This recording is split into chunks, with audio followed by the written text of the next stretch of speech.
Today we will discuss the Consumer Protection Act 2019. So this topic is belong to paper 2, governance और transparency and accountability citizen charter.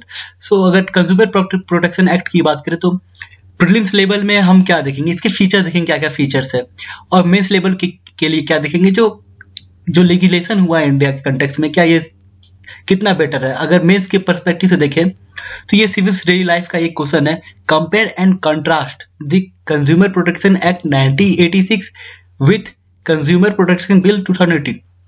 तो हमें पहले compare करना है कि जो कंज्यूमर प्रोटेक्शन एक्ट 1986 का था और जो 2018 का जो बिल है या 2019 का जो एक्ट है वो दोनों में क्या डिफरेंसेस है, और फिर how far do you think the changes made are consumer centric. तो जो भी चेंजेस हुए हैं क्या वो कंज्यूमर सेंट्रिक है और कंज्यूमर को बेनिफिट कितना ज्यादा ये कर रहे हैं. तो ये हो गया मेंस के लिए. तो हम देखते हैं कंज्यूमर प्रोटेक्शन एक्ट. तो जो पहले था कंज्यूमर प्रोटेक्शन एक्ट 1986 और कंज्यूमर प्रोटेक्शन बिल 2019, हम इनको कंपेयर करेंगे पहले. तो रेगुलेटर की बात करें तो पहले का टाइम में 1986 के टाइम पे कोई सेंट्रल रेगुलेटर नहीं था, पर अब यहाँ पर central consumer protection authority setup किया जाएगा. तो अब ये रेगुलेटर है. अब फाइलिंग ऑफ कंप्लेंट, अगर कंप्लेंट फाइल करने की बात रहे तो पहले क्या होता था, जहां पर जो सेलर है जो प्रोडक्ट बेचते हैं पहले उनके ही जुरिडिक्शन में जाकर के हमें केस करना पड़ता था, कंप्लेंट करना पड़ता था. अब क्या है, अब जो भी कंज्यूमर है वो जहां भी हो, अपने घर पे हो या जिस भी एरिया में, वहां से ही वो कंप्लेंट कर सकते हैं. और मीडिएशन का पहले कोई प्रोविजन नहीं था, पर अब प्रोविजन है. Courts can work toward settlement through mediation cell. अब जुरिडिक्शन की बात करें तो डिस्ट्रिक्ट लेवल पास पहले वो कंप्लेंट जाते थे जो 20 लाख रुपए तक की है, पर अब डिस्ट्रिक्ट लेवल जो अथॉरिटीज है वो उनके पास कौन कौन से कंप्लेंट जा सकते हैं. जो भी गुड्स और सर्विसेज के जो कंप्लेंट है अप टू रुपीज 1 करोड़ तक के कंप्लेंट अगर रहे तो डिस्ट्रिक्ट लेवल अथॉरिटीज के पास जाएंगे. अब पहले ऐसा प्रोविजन था पर ये था 20 लाख के तक. अब प्रोडक्ट की लायबिलिटी की बात करें तो ऐसा कोई प्रोविजन नहीं था, पर यहाँ पर क्या है 2019 में consumer have the right to seek compensation. अगर कोई प्रोडक्ट अगर खराब मिल जाता है तो उन्हें कंपनसेशन प्रोवाइड करवाना ये इस बिल पे है. तो ये जो भी ये करेंगे ये इस बिल पे है. तो कंपनसेशन के लिए अब जो भी इंडस्ट्रीज है वो अब प्रोवाइड करेगी कंपनसेशन अगर कोई डिफेक्ट अगर उनके गुड्स पे रहता है. तो अगर ई कॉमर्स की बात करें तो पहला ई कॉमर्स रिलेटेड कोई प्रोविजन नहीं था, पर आज के टाइम में इंडिया में ई कॉमर्स मार्केट बहुत बड़ा हो गया है. तो आज में यहाँ पर रेगुलेशन है. तो जो भी ई कॉमर्स कंपनी की जो ट्रांजैक्शन होती है ना वो आएगी डायरेक्ट सेल के अंदर. सो अब वीडियो कॉन्फ्रेंसिंग, पहले वीडियो कॉन्फ्रेंसिंग की कोई भी ऐसी प्रोविजन नहीं थी, पर अब अगर बात करें consumer can seek hearing through video conferencing के द्वारा भी मददगार ये कोर्ट जो है इन्हें हेल्प कर सकती है. तो what are the rights of consumer. तो कंज्यूमर के क्या क्या राइट्स हैं अब ये देखते हैं ना. अब ये हो गया मेंस के लिए, ये प्रीलिम्स के लिए था, ये मेंस के लिए हो गया. तो कंज्यूमर प्रोटेक्शन एक्ट 2019 के की फीचर है. तो सबसे पहला बात करता है definition of consumer. A consumer is defined as a person who buy any goods और avail a service for a consideration. तो कंज्यूमर वैसा पर्सन है जो कोई भी गुड्स खरीदे या किसी सर्विस को अवेल करे.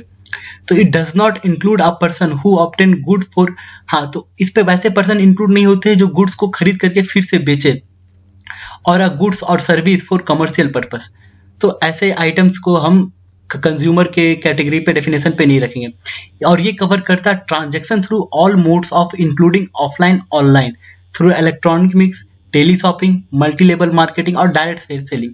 इन सब चीजों को ये कंज्यूमर के डेफिनेशन में ये सब आता है. अब राइट्स की बात करें तो राइट्स क्या क्या है कंज्यूमर के. तो कंज्यूमर को प्रोटेक्ट करना एक तरफ से जो भी हजार्डस सब्सटेंस रहते हैं जो मार्केट में रहते हैं उनसे, और उन्हें इन्फॉर्म करना है एक तरह से क्वालिटी, क्वांटिटी, पोटेंसी, प्योरिटी और standard and price of good. इन सब चीजों के बारे कंज्यूमर अपने इस सब के इंफॉर्मेशन रिलेटेड कंज्यूमर जान सकते हैं, इंफॉर्मेशन गैदर कर सकते हैं उस कंपनी से. अब be assure of access to variety of goods और सर्विसेज एट कम्पिटिटिव प्राइस। तो ये एश्योर करना है कि कम्पिटिटिव प्राइस मतलब प्राइस कम्पिटिटिव होनी चाहिए। ऐसा नहीं कि आप कोई भी होलसेल मतलब कि आप अगर कोई किसी दुकान से अगर आप खरीद रहे हो, ऑफलाइन खरीद रहे हो, तो वहां पर 800 रुपए की चीज मिल रही है। अब सेम चीज अगर आप ऑनलाइन में देखोगे तो 200-300। तो ये बड़ा मार्केट को डिस्टेबलाइज कर देती है और ये एक बैड इफेक्ट भी छोड़ देती है। और अगर कोई भी अनफेयर ट्रेड प्रैक्टिसेस होती है तो उसका भी रिड्रेसल का प्रोविजन किया गया। और establishment of central consumer protection authority, तो सेंट्रल गवर्नमेंट सेटअप करेगी सेंट्रल कंज्यूमर प्रोटेक्शन अथॉरिटी। किस लिए करेगी? प्रमोट करेगी, प्रोटेक्ट करेगी और इन्फोर्स करेगी। जो कंज्यूमर के राइट्स है वो इसके द्वारा ही किया जाएगा। तो कंज्यूमर के राइट्स किसके अंदर में आ जाएंगे? Central consumer protection authority. और ये रेगुलेट करेगी कोई भी मैटर जो कंज्यूमर राइट्स को वायलेट करता है या अनफेयर ट्रेड प्रैक्टिसेस करता है, और किसी एडवर्टाइजमेंट की मिसलीडिंग को भी ये रेगुलेट करेगी। और CCPA will have an investigation wing, और इसकी एक विंग भी रहेगी, इन्वेस्टिगेशन विंग, जिसे हेड करेंगे डायरेक्टर जनरल, और विच में कंडक्ट इंक्वायरी और इन्वेस्टिगेशन इनटू सच वायलेंस। और ये डायरेक्टर जनरल ही उस मैटर की इंक्वायरी और इन्वेस्टिगेशन करेंगे। और पेनल्टीज फॉर मिसलीडिंग एडवर्टाइजमेंट, अगर कोई कंपनीज अगर मिस एडवर्टाइजमेंट करती जो कि एक मिसलीडिंग वे में हो, तो उसे पेनल्टी इम्पोज करना, उसके ऊपर सीसीपीए पेनल्टी इम्पोज करेगी 10 लाख तक की, और 2 साल की उन्हें जेल भी होगी। और अगर बात करें subsequent offence, in case of subsequent offence, तो फाइन, अगर कोई ज्यादा गंदी हरकतें करता है एडवर्टाइजमेंट से रिलेटेड, तो उसकी फाइन 50 लाख तक करेगी और इम्प्रिजमेंट जेल उसे 5 साल की होगी। और हर एक सब्सिक्वेंट ऑफेंस में पेनल्टी बढ़ते जाएगी। तो अगर फॉर एवरी सब्सिक्वेंट ऑफेंस, हर एक सब्सिक्वेंट ऑफेंस में period of provision may extended to 3 years, 3 साल तक बढ़ाने की बात करें। और कंज्यूमर डिस्प्यूट रिड्रेसल कमीशन, तो ये कमीशन बनाया जाएगा। ये कमीशन कहाँ का सेटअप होगी? डिस्ट्रिक्ट में, स्टेट में और नेशनल लेवल पे ये कमीशन का सेटअप किया जाएगा। और यहाँ पर क्या होगा? Consumer can file a complaint with CDRC। तो कंज्यूमर कोई भी कंज्यूमर है जिसे कोई डुप्लीकेट प्रोडक्ट मिल गई या कोई ऐसा टूटा फूटा प्रोडक्ट मिल गया, वो कंप्लेंट कहाँ करेंगी? कंज्यूमर डिस्प्यूट रिड्रेसल कमीशन में वो जाकर कंप्लेंट फाइल करेंगे। और जो भी और ये CDRC का रिलेशन के अनफेयर और restrictive trade practice, defective goods पे ये काम करेगी। अगर कोई अनफेयर कॉन्ट्रैक्ट होता है और उसकी कंप्लेन कोई करता है, तो ये can be filled with only state and national appeal from a district CDRC will be here by state CDRC। कोई भी अनफेयर कॉन्ट्रैक्ट अगर होता है तो उसकी जो कंप्लेन फाइल की जाएगी स्टेट और नेशनल अपील्स, जो डिस्ट्रिक्ट के central consumer dispute redressal commission रहेंगे उनके द्वारा कही जाएगी। और appeals from state CDRC will be heard by and national CDRC। तो जो भी अपील्स रहेगी स्टेट की उसको सुनेगा नेशनल, और डिस्ट्रिक्ट की जो रहेगी उसे सुनेगा स्टेट। तो final appeal will lie before supreme court. और जो लास्ट में जो अपील्स रहेगी, ये किसी मान लो कोई ऐसा मैटर चल रहा है जो केसेस पहले डिस्ट्रिक्ट में वो प्रॉब्लम ओरिजिनेट हुआ, तो डिस्ट्रिक्ट अगर नहीं टैकल कर पाई तो फिर स्टेट आ जाएगी, स्टेट के बाद नेशनल CDRC आ जाएगी, या फिर फाइनल अपील जो सुप्रीम कोर्ट बोलेगा वही होगी।